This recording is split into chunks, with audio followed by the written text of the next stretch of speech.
Welcome back to the deep dive. Yep.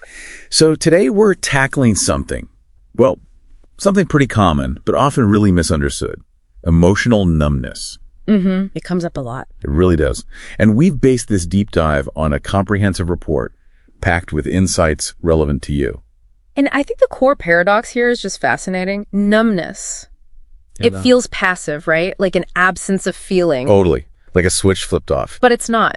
Our sources frame it as this active, protective mechanism. Your body literally doing something to shield you from overload. Wow. So it's a defense. Exactly, a defense. But here's the catch, and this is our mission today.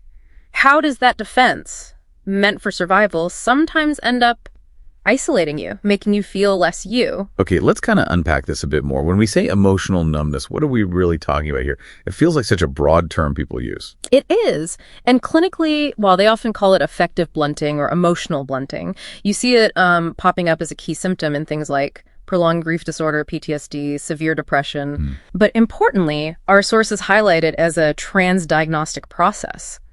Basically, a common pathway when your nervous system just gets overloaded. It's an active, though sometimes unhelpful way your system tries to regulate itself. Okay, so it's a regulation strategy, but maybe one that goes too far sometimes. Precisely. So how is it different then from, say, anhedonia? Yeah. That inability to feel joy, or alexithymia, where you can't quite name your feelings. Yeah, good distinction to make. Anhedonia is specifically about the positive stuff, right? The joy, the pleasure, it's gone. Alexithymia is more cognitive, like you feel something, but you struggle to identify or describe what it is. Got it. Numbness, though, based on our report, it's more global. A reduction across the board, positive and negative feelings. People describe it as feeling flat, Yeah. or hollow. Disconnected. Yeah, disconnected, like watching your life from behind glass. Or feeling like a robot, a ghost. Sometimes it involves depersonalization, feeling detached from your own body or thoughts. Or derealization, where the world itself feels kind of unreal or foggy. Exactly. Those are often part of the subjective experience of numbness. That invisible barrier idea is powerful. Okay, this is where it gets really interesting for me. What's happening inside us, like in the brain, the body, when this numbness kicks in? Right. The neurobiology is fascinating. So in trauma, for instance, you often see the amygdala, your brain's little threat detector, becoming hyperactive. It's constantly scanning for danger. Okay, makes sense. But crucially, the prefrontal cortex, or PFC, the part responsible for emotional regulation, planning, thinking things through that, becomes underactive. So the alarm bell is ringing nonstop, but the system that should calm it down is offline. Pretty much. Our sources call it neural inefficiency. Your brain's pouring energy into threat detection, but failing at the higher level job of managing the response. So it defaults to a kind of shutdown, a freeze response. It's almost like conserving energy when overwhelmed. And it's not just acute trauma, right? The report mentioned other triggers, like chronic stress, or even medications. Absolutely. Chronic stress, burnout, major depression, these can definitely induce a similar state. And yes, certain medications, like some SSRIs, are mentioned. Some people report experiencing emotional blunting while taking them. How does that work? Well, the research discussed suggests that these meds can sometimes impact the brain's reinforcement learning systems, basically making you less sensitive to feedback from the environment, both the good signals and the bad signals. So it just flattens everything out. It can, for some individuals. It dampens the highs and the lows, leading to that flatter emotional landscape we talked about. Which leads us to another point in the sources, the cultural side of things, how society shapes this. Yes, this is really important, particularly in, say, Western cultures. There's this immense pressure towards toxic positivity. The constant push to be happy, be optimistic. Right, like anything else is unacceptable. Right. Sadness, anger, those are bad. Exactly, they get invalidated. And here's the paradox the report points out. We often value emotional expression as authentic, right? Yeah, be true to your feelings. But at the same time, there's pressure to suppress anything negative. It's an impossible bind. So for some people, the path of least resistance is just shutting it all down. Numbness becomes the safest option. Wow.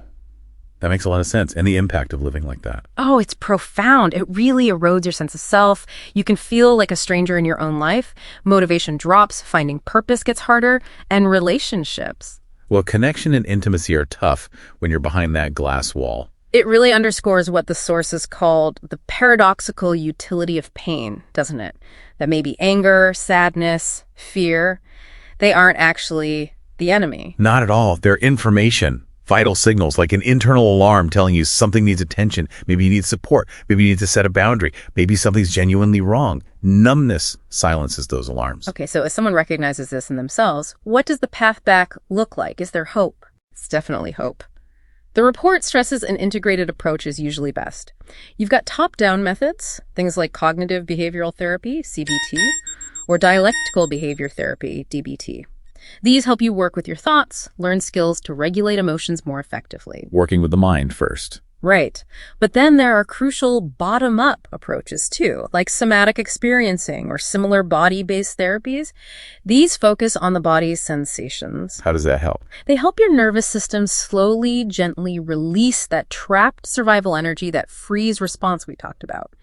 Increase your awareness of what's happening inside your body, helping you expand your window of tolerance so you can actually feel emotions again without getting completely overwhelmed. Gently reconnecting. Exactly.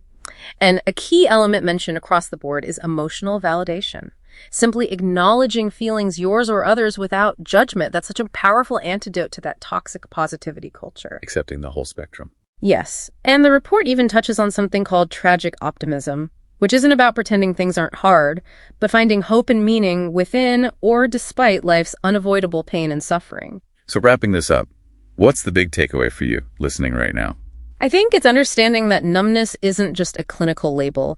It's deeply connected to how our bodies cope with overwhelming input, yes, but also shaped by the cultural messages we absorb about feelings. Recognizing those pressures is a big first step. And maybe it leaves us with this thought. What if leaning into the full range of human emotion, the messy, uncomfortable parts alongside the joyful ones, isn't just about our own healing? What if embracing that complexity is actually essential for everyone's well-being and for living a truly meaningful life?